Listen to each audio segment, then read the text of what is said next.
Good afternoon, guys. What's going on? We're back here with another video for you. You guys asked for it. You want to see the how-to video on the Weekend Warrior. Now, this is for if you guys have a 2008 Weekend Warrior. Well, I'm sure other years, same thing. But the problem I'm having is I have a 2008 Weekend Warrior with the Onan 5500 generator. Here you guys go. Here is the brand that I got right here. So the issue that I'm having is when I start this thing, and there could be different issues for you guys, but if you guys are having the same issue with me, when I start this generator and I let this thing run for about 15 minutes, I hit the prime button, you hear the pump prime. You see I put a clear filter on here so I can see the fuel. You can see the fuel. Then all of a sudden, it shuts off. I hit the prime button again, nothing. I look in here, nothing. There's no fuel. I pull this hose off, there's nothing. So what I have found was this fuel filter that comes with these Weekend Warriors right here. By the way, it's the original one from 2008. This will be your problem right here. These fail, and it's very, very easy to pull these apart. I'm gonna get under here and show you real quick. So if you get under the generator where the oil filter is right there, you guys see that right there. It's very, very easy. Let me try to get in here so I can get this up for you guys. So this will be mounted under your generator like this, and all it is two 10 millimeter bolts right there, and it will come right out. You're gonna have this hose right here to undo right there. Then you're gonna have another one up top into the generator and your power and ground cables. And when you undo all that stuff, this fuel pump just comes right out. It's that easy. That fuel hose out that I was telling you guys about is gonna come up right through here, and it's gonna go right here. Now what I did is I marked which one was ground and which one was positive. So I suggest before you guys unplug it, make a little scratch or something so you guys know where's positive and which one is ground. And it's not much tools to it. The only tools I really used were flathead and a 10 mil socket. This is the replacement part right here. So this part number and this part number is not going to be the same.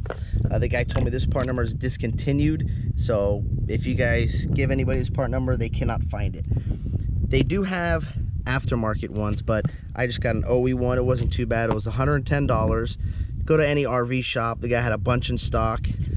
And well, let's open it up and take a look at it. And this is what the package will look like. Pretty much looks identical. Same thing.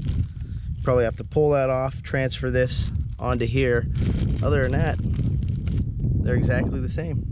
All right, guys, so it looks like we're going to have to transfer these parts over in this hose over here. Now, one thing you guys gotta be careful of when you reinstall these is pay attention to, see here it says out, and this one, well, it doesn't say anything. This part right here is the part, the out part. This is the part that is going to connect to the air filter, to the fuel filter that is up there. And I will go back over there and show you guys once we're done transferring everything over how to get this back into place and reinstall it.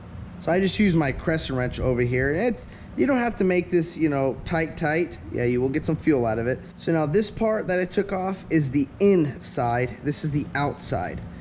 So this piece is going to go right onto here like this. Take your crescent wrench or wrench, whatever you got, and just snug it up. Doesn't have to be mungo tight. As long as it's snug and don't have any fuel leaks. There you go. That's snugged up. So you got that part on the in part. Doesn't say in, but is the in part. Now the out part, same thing. You're gonna take this and transfer it onto here. And on the out part is going to be an 11 millimeter wrench. Again, it's not, you know, crazy tight. They're just snugged. So I'm gonna clean these threads up over here real quick, guys, and we'll put her back on. All right, now that we have our threads cleaned up here, we're gonna put some Loctite. Look like they use red Loctite. I'm not gonna use red. I'm gonna just put a little dab of blue on there. Red is unnecessary on this kind of type of fitting. That's it, and you just need just a little bit. Nothing crazy. Again, you don't have to go tight. Just snug it where it's not gonna leak and not gonna come loose. That's it. That went on right there. This goes right to there. So now let's get it back to the toy hauler and go get this installed.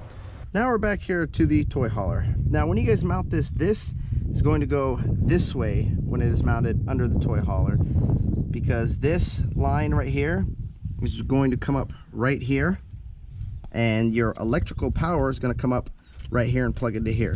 So let's get under here and well, get this all buttoned up and tightened up. First things first, well, let me show you under here so you guys know what it looks like. All right, so this is going to mount just like this way. We're going to put this now back, tuck that fuel hose up into there like that. This, your power, is going to go back up into here.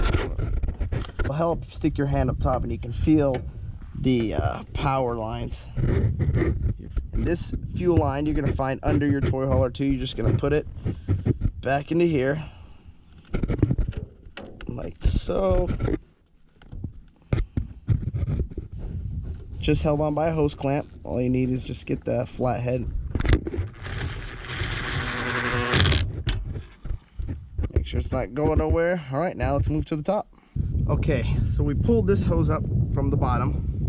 That's gonna go right back into your fuel filter here. Oh wait, better put a hose clamp on there. Just like that. Then you're just gonna tighten that up. Then you're gonna plug these in, like so. All right, that's in there. That's plugged into there. Tuck those back away. Put this back on. Let's see if she starts.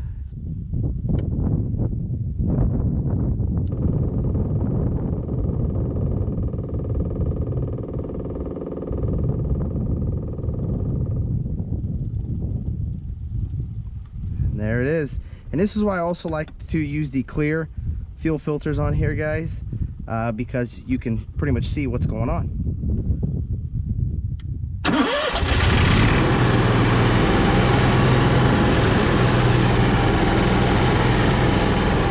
Well, there you have it, guys. If you're wondering how to change the fuel filter on a Onan 5500 generator on the Weekend Warriors, that's how it's done. So thank you guys for watching this video. If you like this video, hit that thumbs up button. Don't forget to click subscribe. Peace. Yeah.